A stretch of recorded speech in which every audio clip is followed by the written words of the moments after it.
Hello 11th students, last class का जो हमारा टॉपिक था उसका नाम था डिटर्मिनेशन ऑफ प्राइस और मार्केट। हमने जो शुरू किया था और हमने पिछली वीडियो जो लगभग 32 से 35 मिनट के आसपास की रही थी उसमें हमने टॉपिक किया था, सारे मार्केट के फॉर्म्स हमने समझ लिए थे और साथ में हमने पढ़ लिया था परफेक्ट कंपटीशन मार्केट के फीचर्स। क्योंकि आज हमें जो पढ़ना था वो इक्विलिब्रियम प्राइस के बारे में पढ़ना था, तो आज हम जो क्वेश्चन करेंगे वो अकॉर्डिंग टू प्राइस डिटर्मिनेशन और उसके ऊपर जो बेस्ड केस हैं वो इक्विलिब्रियम प्राइस के वो करेंगे। फिर एक वीडियो नेक्स्ट बनाएंगे जिसमें केवल प्राइस सीलिंग और प्राइस फ्लोरिंग हम आपके साथ पढ़ेंगे। ठीक है स्टूडेंट्स, तो अभी हम स्टार्ट कर रहे हैं इक्विलिब्रियम प्राइस। इक्विलिब्रियम प्राइस को हम हिंदी में बोलते हैं संतुलित कीमत। संतुलित कीमत, बैलेंस्ड प्राइस। अब आप लोगों ने क्या पढ़ा कि भाई परफेक्ट कंपटीशन जो मार्केट थी उसमें जो प्राइस का डिटर्मिनेशन था वो कौन कर रहा था? वो इंडस्ट्री कर रही थी। और इंडस्ट्री कैसे डिसाइड करती है? Market force of demand and supply से। Market force of demand and supply से इंडस्ट्री प्राइस को डिटरमाइन करती है। अगर आपके सामने क्वेश्चन कैसा आ सकता है सर, कैसे पूछ सकता है? वो ऐसे पूछ सकता है, व्हाट इज इक्विलिब्रियम प्राइस, और कहेगा how is it determined under perfect competitive market. Under perfect competitive market, या क्या पता वो आपसे ऐसे बोले, how is price determined under perfect competitive market, सीधा ऐसे ही बोल दे। तो आपको क्या बताना है? आपको पहले क्या बताना है वो ध्यान से पढ़ेंगे। हम बताएंगे इक्विलिब्रियम प्राइस क्या है। तो हम बोलेंगे equilibrium price is the price at which demand of commodity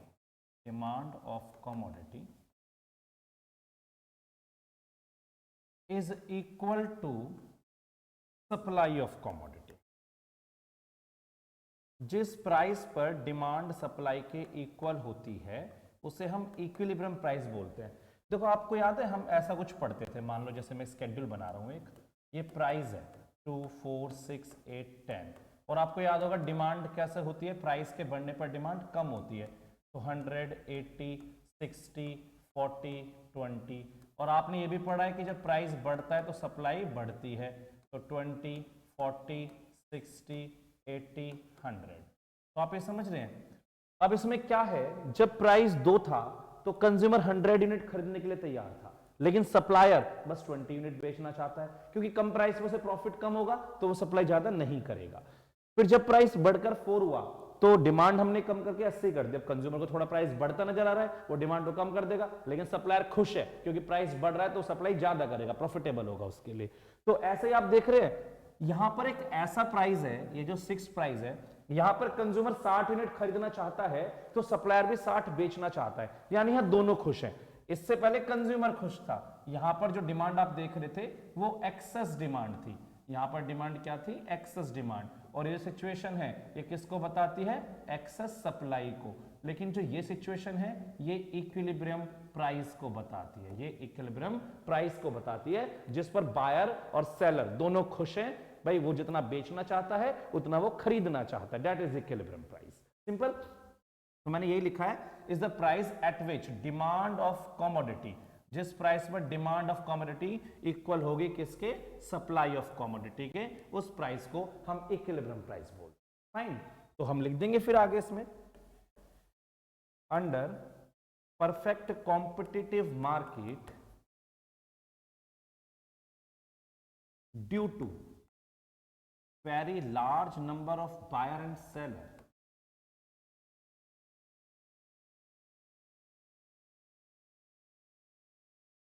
price is determined by the industry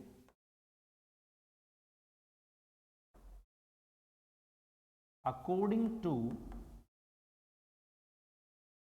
market force of demand and supply। यही तो मैंने बताया, according to market force of demand and supply. The price या equilibrium price will be at the point where demand is equal to supply, where demand is equal to supply. I hope आपको ये वाली बात समझ में आई मेरी, क्या मैं बताना चाह रहा हूं।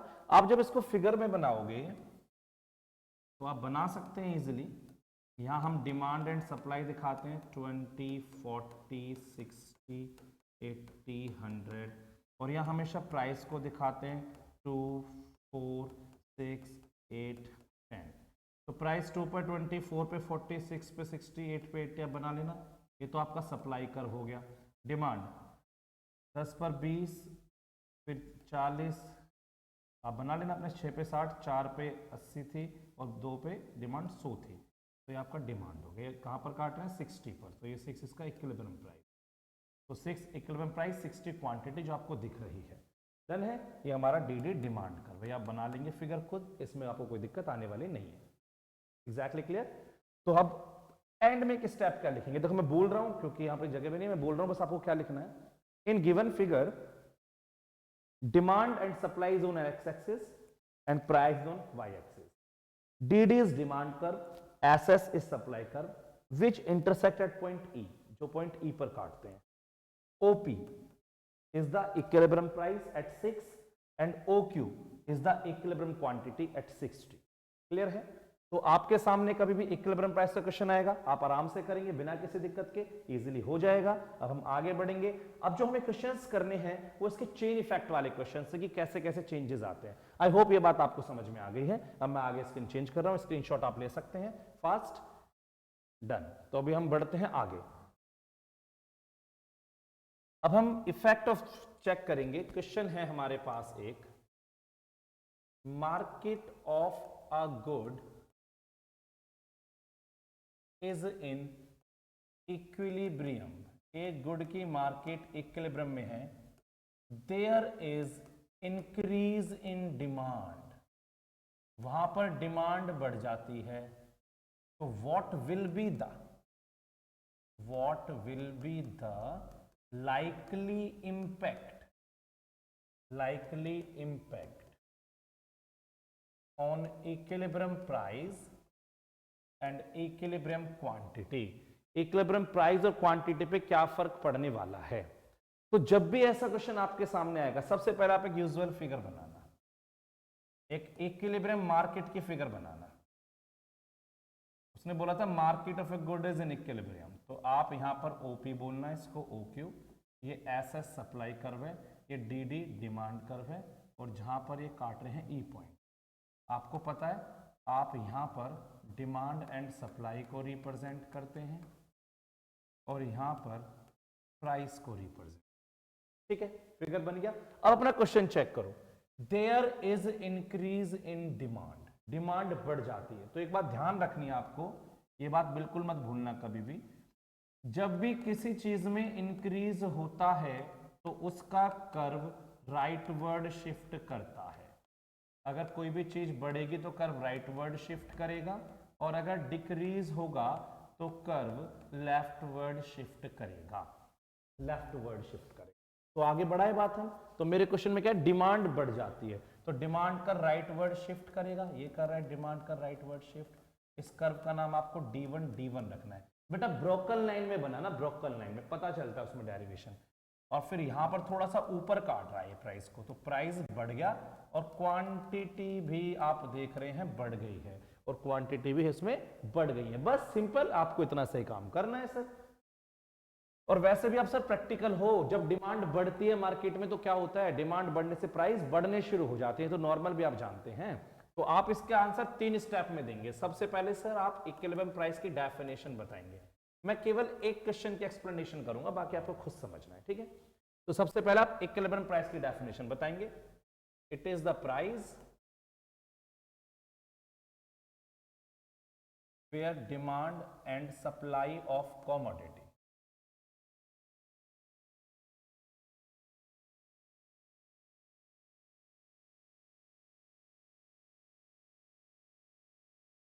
Are equal to each other. पहला आप डेफिनेशन देंगे सर। दूसरा आप क्वेश्चन की कंडीशन बताएंगे। आप वहां पे लिखना मत, कंडीशन में बता रहा हूं, फिर आप क्वेश्चन पे आएंगे। When there is increase in demand, तो आप बोलेंगे when there is increase in demand, जब डिमांड बढ़ती है, demand curve shifts rightward, demand curve rightward shift हो जाता है। As a result equilibrium price rises and equilibrium quantity also rises. Equilibrium price भी बढ़ता है और इक्विलिब्रियम क्वांटिटी भी बढ़ जाती है, दोनों बढ़ जाते हैं। फिर आप सर एंड में एक्सप्लेनेशन देंगे, एक्सप्लेनेशन फिगर की। बोलना in given figure D is demand curve and S is supply curve. D demand curve है, S supply curve. When demand rises, जब डिमांड बढ़ती है फ्रॉम डी से बढ़कर D1 from D to D1 equilibrium price rises from OP to OP1। Equilibrium price OP से बढ़कर OP1 हो जाता है and equilibrium quantity rises from OQ to OQ1। तो आप इजीली आराम से कर सकते हैं। 4 से 6 नंबर का क्वेश्चन है, फिगर बनाओगे, 3 स्टेप में आंसर करोगे, आपसे आराम से हो जाएगा। दिक्कत आपको नहीं आनी चाहिए, मेरे ख्याल से तो कोई टेंशन होगी नहीं। सर अगर यहां पर क्वेश्चन चेंज हो जाता, इंक्रीज इन डिमांड की जगह डिक्रीज इन डिमांड हो जाता, तो इंक्रीज इन डिमांड की जगह डिक्रीज इन डिमांड, तो सर फिर क्या था? फिर फिगर बदल जाती। जो आपका इक्विलिब्रियम मार्केट ऐसे थी, वो डिमांड कर्व ऐसे शिफ्ट कर जाता और थोड़ा सा नीचे काटता, तो प्राइस कम हो जाता और क्वांटिटी भी कम हो जाती। तो आप आराम से लिख देते, राइट वर्ड को लेफ्ट वर्ड कर देते, प्राइस डिक्रीज कर देते, क्वांटिटी डिक्रीज कर देते और नीचे भी चेंज हो ही जाता। तो अगर क्वेश्चन में इंक्रीज और डिक्रीज इन डिमांड आपके सामने आए तो आपको कोई दिक्कत नहीं होनी चाहिए। क्वेश्चन में अगर ये ना हो के ये होता इंक्रीज इन सप्लाई, तब 4 क्वेश्चन हो जाएंगे आपके जस्ट अभी 1 मिनट में। अगर क्वेश्चन में यहां पर इंक्रीज इन डिमांड की जगह इंक्रीज इन सप्लाई होता,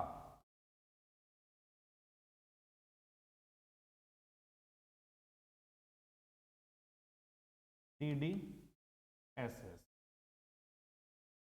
तो बताओ इंक्रीज इन सप्लाई मतलब सप्लाई कर्व ऐसे राइटवर्ड शिफ्ट कर जाता, थोड़ा सा नीचे काट रहा है, तो जो प्राइस पहले यहां था वो प्राइस कम हो गया, लेकिन क्वांटिटी बढ़ गई। और ये तो आपको भी पता है, जब सप्लाई बढ़ती है तो प्राइस कम होते हैं, क्योंकि मार्केट में इनफ स्टॉक होता है सेलर्स के पास टू सेल। एग्जैक्ट बात है। और इसका जस्ट अपोजिट अगर होता decrease in supply, sir explanation तो आप कर लेंगे, एक्सप्लेनेशन इशू नहीं है हमारे साथ में, एक्सप्लेनेशन आप कर लेंगे। डिक्रीज इन सप्लाई, आपने नॉर्मल फिगर बनाया DDSS, तो डिक्रीज इन सप्लाई, ये देखो सप्लाई ये डिक्रीज S1 तो थोड़ा ऊपर काट रहा है, तो जो प्राइस पहले यहाँ था वो बढ़ गया, लेकिन क्वांटिटी कम हो गई है। तो ये बात आपको समझ में आ गई होगी मेरे ख्याल से, कि ये 4 क्वेश्चन हमारे सामने अगर आएंगे तो हम कर देंगे। पहला इंक्रीज इन डिमांड, दूसरा डिक्रीज इन डिमांड, फिर increase in supply, decrease in supply. तो 4 तरह के हमने टॉपिक्स अब यहां पर कवर करे हैं। हम अगले क्वेश्चन के साथ आते हैं, साइमल्टेनियस, बहुत इंपॉर्टेंट है। Next question, market of a good is in equilibrium. There is simultaneously increase in demand and supply. What will be the impact on equilibrium price and quantity. और ऐसे भी पूछ सकता है ये, और कैसे पूछ सकता है, when demand and supply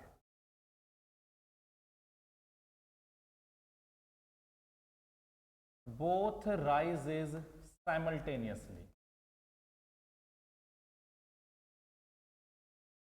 then equilibrium price may change, may not change। जब डिमांड और सप्लाई दोनों में साइमल्टेनियस इंक्रीज आता है तो स्टूडेंट ऐसे में तीन तरह की सिचुएशन होती हैं जब दोनों चेंज आ जाएं। तो आप लिखना when demand and supply, demand and supply both rises, then there are three possible situations. तो तीन सिचुएशंस ऐसे में बनती हैं। सर कौन कौन से तीन? बेटा या तो दोनों बराबर बढ़े, मतलब when increase in demand is equal to increase in supply, या तो दोनों बराबर बढ़े, डिमांड और सप्लाई दोनों बराबर बढ़े। दूसरा, या फिर डिमांड ज्यादा बढ़े सप्लाई से, when increase in demand is more than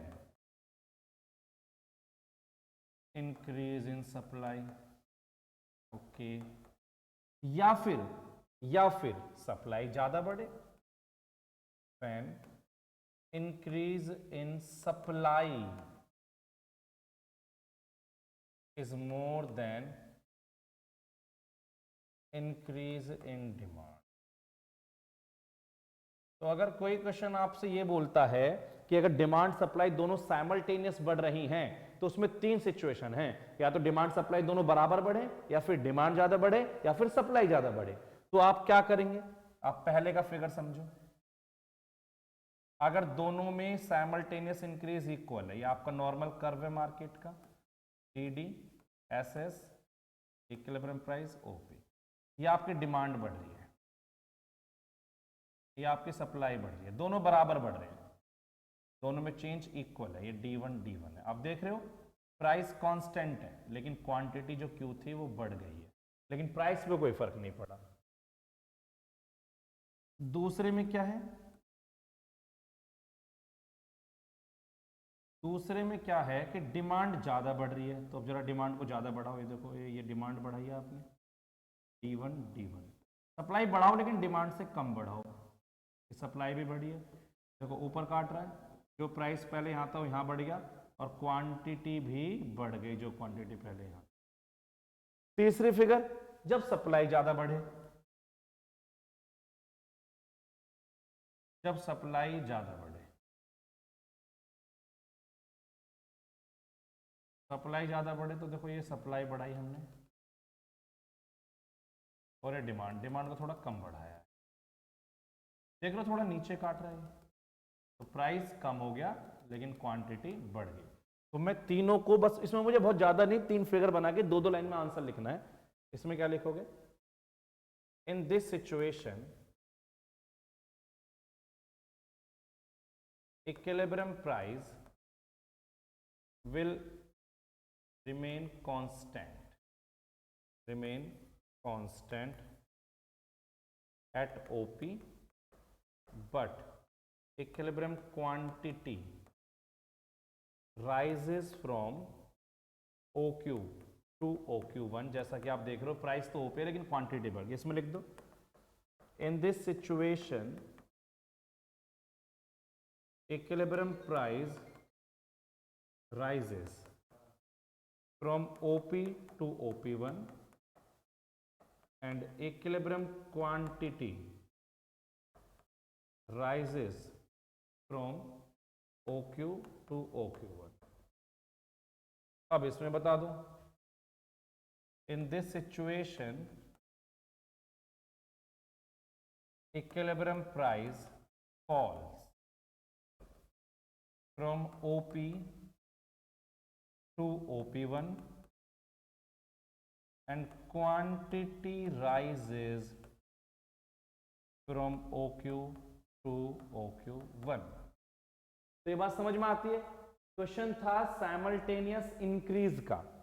same question simultaneous increase की जगह डिक्रीज वर्ड में पूछ सकता है, और अगर डिक्रीज वर्ड में पूछता है तो एक सिंपल सी चीज क्या है, तीनों बातें हो सकती हैं। जब दोनों में डिक्रीज इक्वल हो, जब डिमांड ज्यादा कम हो रही हो, या फिर सप्लाई ज्यादा कम हो रही हो। अगर ऐसा है तो फिर हम दिन ऐसे ही बनाएंगे, 3 फिगर बनाएंगे और एक्सप्लेन करेंगे।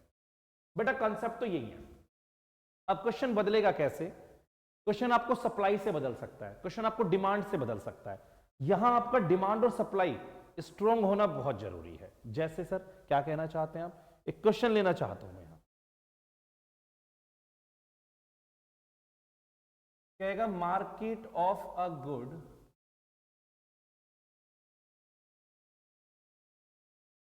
is in equilibrium,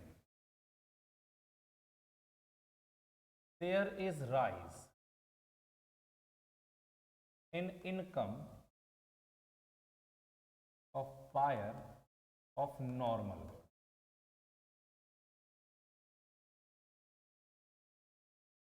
What will be the effect on equilibrium price and quantity? अब ये क्वेश्चन जो बन गया वो डिमांड से बन गया। वो कह रहा अगर एक बायर है जो नॉर्मल गुड खरीदता है, उसकी इनकम बढ़ गई। अब आपको पता होना चाहिए नॉर्मल गुड के साथ इनकम का रिलेशन कैसा है। आपको याद है इनकम बढ़ती है तो नॉर्मल गुड की डिमांड बढ़ती है और इंफीरियर की कम होती है, और इनकम के कम होने पर इंफीरियर की डिमांड बढ़ते, नॉर्मल की कम हो जाती है। तो बात यह आ रही है, वो कह रहा भैया एक मार्केट जो है वो इक्विलिब्रियम में है। हमने कहा ठीक है भाई, इक्विलिब्रियम तो ऐसे होती है मार्केट, इस तरह से हम इक्विलिब्रियम बोलते हैं। ओके जी, ये बात तो ठीक ही है ना। अब वो कह रहा इनकम बढ़ गई नॉर्मल गुड के बायर की। अब आप बताओ जब बायर की इनकम बढ़ेगी तो नॉर्मल गुड की डिमांड बढ़ जाएगी। तो डिमांड कर किधर शिफ्ट कर गया? राइट वर्ड शिफ्ट कर गया। तो ऐसे केस में प्राइस क्या हो गया? बढ़ गया, और क्वांटिटी क्या हो गई? बढ़ गई। बस वो ये जानना चाह रहा है। लेकिन आपको ये बात नहीं पता होगी तो आप कर नहीं पाओगे इस बात को। तो आप पहले वही लिखना, इक्विलिब्रियम प्राइस की डेफिनेशन शुरू में जहां पर दोनों बराबर होते हैं, फिर कंडीशन पे आना कि normal good has positive relation with the income. Normal good का इनकम के साथ पॉजिटिव रिलेशन होता है। व्हेन इनकम राइजेस, जब इनकम बढ़ती है, demand for normal good also rise. Normal good की डिमांड भी बढ़ती है एज आ रिजल्ट, जिसकी वजह से demand curve shifts rightward. Demand curve rightward shift करता है, due to which equilibrium price rises and equilibrium quantity also rises. दोनों बढ़ ही जाते हैं। एक्सप्लेनेशन आप खुद दे सकते हैं, एक्सप्लेनेशन मेरे लिए मेजर नहीं है, ठीक है। तो आपको ये बातें पता होनी चाहिए, ये आपको बातें पता होनी चाहिए कि इक्विलिब्रियम प्राइस पर normal good, inferior, substitute, complementary और सप्लाई के सारे फैक्टर। जैसे एक क्वेश्चन मान लो, एक आ जाता है आपके सामने, एक क्वेश्चन आता है market of a good is in equilibrium,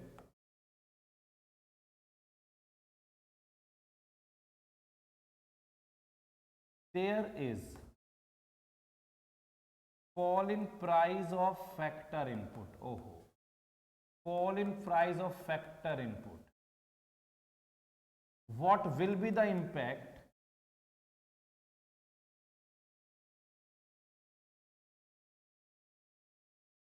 on equilibrium price and quantity?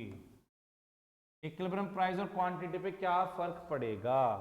तो मार्केट इक्विलिब्रियम में है और इक्विलिब्रियम और क्वांटिटी पे क्या फर्क पड़ेगा? देखो आप फिर से बनाओ, इक्विलिब्रियम मार्केट की फिगर बनाओ, डी डिमांड कर्व है, एस सप्लाई कर्व है, और OP equilibrium price, OQ quantity. ध्यान से सुनो, fall in price of factor input supply का पॉइंट है, सप्लाई का प्राइस ऑफ फैक्टर इनपुट क्या होते हैं? इस मार्कर को बनाने में, इस पेन को बनाने में जो भी लगा है वो इनपुट है। इसके इनपुट सस्ते हो गए, इनपुट सस्ते हो गए तो कॉस्ट ऑफ प्रोडक्शन कम हो जाएगा, कॉस्ट ऑफ प्रोडक्शन कम होगा तो प्रॉफिटेबल हो जाएगा प्रोड्यूस करना गुड्स को, प्रॉफिटेबल हो जाएगा तो प्रॉफिट बढ़ेंगे तो सप्लाई को बढ़ा देगा प्रोड्यूसर, और सप्लाई कर शिफ्ट करेगा राइट वर्ड। तो रिजल्ट क्या है? सप्लाई कर शिफ्ट करेगा राइट वर्ड, और जैसे राइट वर्ड शिफ्ट करेगा थोड़ा सा नीचे काटने लगेगा, प्राइस कम, क्वांटिटी बढ़ जाएगी। सर आंसर भी ऐसे दे देंगे? बिल्कुल ऐसे दे देंगे। पहले इक्विलिब्रियम प्राइस की डेफिनेशन और बस फिर ये लाइन बतानी है, when price of factor input fall cost of production decreases, जिसकी वजह से प्रॉफिट बढ़ता है और सप्लाई भी बढ़ती है और सप्लाई कर्व राइटवर्ड शिफ्ट करता है। तो पहले ये लाइन लिख देना और उसके बाद अपना एक्सप्लेनेशन पे चले जाना। तो बस ये लिख देना, when price of factor input falls cost of production reduces, cost of production कम हो जाता है, एंड प्रॉफिट राइजेस, और प्रॉफिट बढ़ जाता है। As a result supply rises and its curve shift rightward. तो equilibrium price falls and equilibrium quantity rises. तो सर सीधी सी बात है, अगर आपका डिमांड सप्लाई स्ट्रांग है तो आपको ये करने में दिक्कत नहीं आने वाली है, ठीक है। अब मैं आपको इससे बढ़िया मैं सारे पॉइंट बताऊं, यहाँ पे फॉल की जगह डिक्रीज इंक्रीज करता रहूं या टेक्निक बदलता रहूं, तो आप मेरे सारे सप्लाई का पॉइंट समझ लो, आप इसे अपने आप कर लोगे। तो इसलिए अब हम एक बार फैक्टर इफेक्टिंग सप्लाई को क्लियर कर लेते हैं ना। एक बार मेरी बात ध्यान से सुनना जरा, ये फैक्टर इफेक्टिंग सप्लाई, सबसे पहले शिफ्ट वाले बताऊंगा, केवल शिफ्ट वाले। सबसे पहले प्राइस ऑफ फैक्टर इनपुट, अभी आपने ये पढ़ा प्राइस ऑफ फैक्टर इनपुट, ध्यान से समझना क्या बताया मैंने। जब पीएफ बढ़ेगा तो कॉस्ट ऑफ प्रोडक्शन बढ़ेगी, कॉस्ट बढ़ेगी तो प्रॉफिट कम होंगे, प्रॉफिट कम होंगे तो सप्लाई कम होगी, सप्लाई कम होगी तो लेफ्टवर्ड शिफ्ट करेगा। कोई दिक्कत नहीं होनी चाहिए बच्चे। जब प्राइस ऑफ फैक्टर इनपुट कम होंगे तो कॉस्ट ऑफ प्रोडक्शन कम आएगी, कॉस्ट कम आएगी तो प्रॉफिट ज्यादा आएंगे, प्रॉफिट ज्यादा आएंगे तो सप्लाई बढ़ेगी और सप्लाई का राइटवर्ड शिफ्ट करेगा। ठीक है सर, पहला समझ आ जाता है। अगला technique of production, technique of production. Sir अगर लेटेस्ट एंड अपडेटेड टेक्नोलॉजी है, लेटेस्ट एंड अपडेटेड है, तो कॉस्ट ऑफ प्रोडक्शन कम आएगी, कॉस्ट कम आएगी तो प्रॉफिट ज़्यादा होंगे, सप्लाई भी ज़्यादा होगी और राइटवर्ड शिफ्ट करेगा। और आउटडेटेड है, आउटडेटेड है और कॉम्प्लेक्स टेक्निक है तो कॉस्ट ज़्यादा आएगी, कॉस्ट ज़्यादा आएगी तो प्रॉफिट कम आएंगे, प्रॉफिट कम आएंगे, सप्लाई कम आएगी, लेफ्टवर्ड शिफ्ट करेगा। दो बातें हो गई। तीसरा गवर्नमेंट की पॉलिसी, गवर्नमेंट की पॉलिसी, अगर गवर्नमेंट टैक्स बढ़ाती है, टैक्स बढ़ाती है तो कॉस्ट बढ़ेगी, कॉस्ट बढ़ेगी, प्रॉफिट कम हो जाएगा, सप्लाई कम हो जाएगी, लेफ्टवर्ड शिफ्ट कर जाएगा। अगर टैक्स कम करती है तो कॉस्ट कम आएगी, कॉस्ट कम आएंगे तो प्रॉफिट अच्छे हो जाएंगे, सप्लाई बढ़ जाएगी, राइटवर्ड शिफ्ट कर जाएगा। इन तीनों में से ही आपका आने के चांस है अगर कोई बनाएगा तो, ठीक है। रिलेटेड गुड्स, ऑब्जेक्टिव और प्राइस, उस पर इतनी बात नहीं होती। तो आई होप, और डिमांड आपको आती होगी, ठीक है, कि सब्सिट्यूट गुड्स का प्राइस बढ़ेगा तो गिवन की डिमांड बढ़ जाएगी। तो इस तरह से हम इक्विलिब्रियम प्राइस के क्वेश्चंस को कर सकते हैं, आराम से आपसे क्वेश्चन हो जाने चाहिए। अब जो हमें पढ़ना है वो नेक्स्ट वीडियो हम लेके आएंगे, इसका नाम है प्राइस सेलिंग और प्राइस फ्लोरिंग। केवल एक टॉपिक ही होगा उसमें और वीडियो अराउंड हम 15 से 20 मिनट की रखेंगे मैक्स टू मैक्स। ठीक है बच्चे, तो मिलते हैं नेक्स्ट क्लास में, बाय बाय।